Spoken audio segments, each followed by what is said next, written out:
one of the things they did was they committed 2 penalties all game long. They've been one of the least penalized teams for the first 2 years under Brian Flores, which is, think about this. I want you to think about what Brian Flores is doing, okay? You take over a team that you tear it down the first year, so you're loaded with young guys, right? And you got all these crazy people telling you, oh, they're tanking, and they were never tanking. As we told you, they were trying to win with young people when that was going on. In the process, he taught those young people how to play smart football. That's why in the second half of the season, they went 5-4, and they beat New England in New England. Why? Because they weren't beating themselves more often than not. And that's usually what penalties do. They kill you. They beat you. They hurt your field position, all of those things. So you think, okay, well, maybe it was flukish. He did it 1 year. He did it again last year. He's doing it again in the preseason. And this is a team loaded with a bunch of guys that aren't going to make it. Street free agents, undrafted free agents, all kinds of guys that are new to the system, and yet 2 penalties. I don't think people give Flo enough credit for how good of a coach this guy is. This is something we used to brag about all the time with Shula.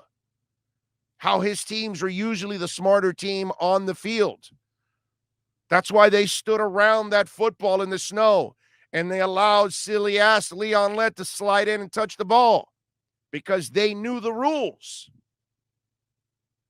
Little things like that we were so spoiled with as Dolphin fans because we knew that Shula would coach his team up to the point that they were smarter than the other team. When they had a scab team years ago, Shula's scab team was one of the least penalized teams in the league, and they were scabs.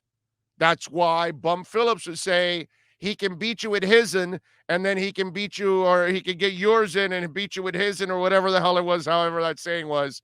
But, Bum would, in other words, Bum would say, well, Shula's going to beat you with his guys, and then he'll get your guys and beat you also with your guys. It's just one of those things. That was Shula. That's this. Again, I don't want to go to the extreme that this is Shula, but this is the best coach since Shula. Yeah. And I've said this before. Since Shula, nobody is Shoes. Nobody will ever be Shoes.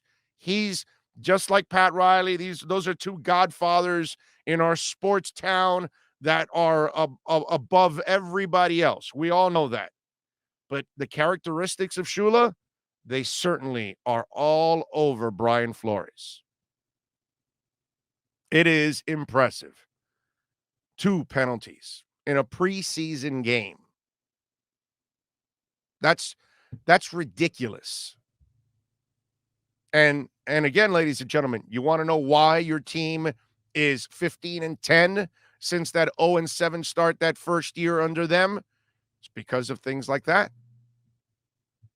Because you've got a team that's not going to beat themselves more often than not. And we've got to, the good thing is a lot of you have been patient, but obviously we have a section of fans that are impatient and they have to they've got to find something to complain about. You know what I'm saying? It's crazy. It really is. I just hope, like I've told you guys several times, embrace all of this. 2 years ago, when this whole teardown started, I told you embrace this. These people are actually building a football team the right way. And it's been a great ride. And it only is going to get better from here on out. That's the beauty of all of this. Remember to smash the hell out of the like button. We need you to smash that like button. That will be the most important thing that you do is smash that like button. We appreciate all of you keeping it locked here and supporting us.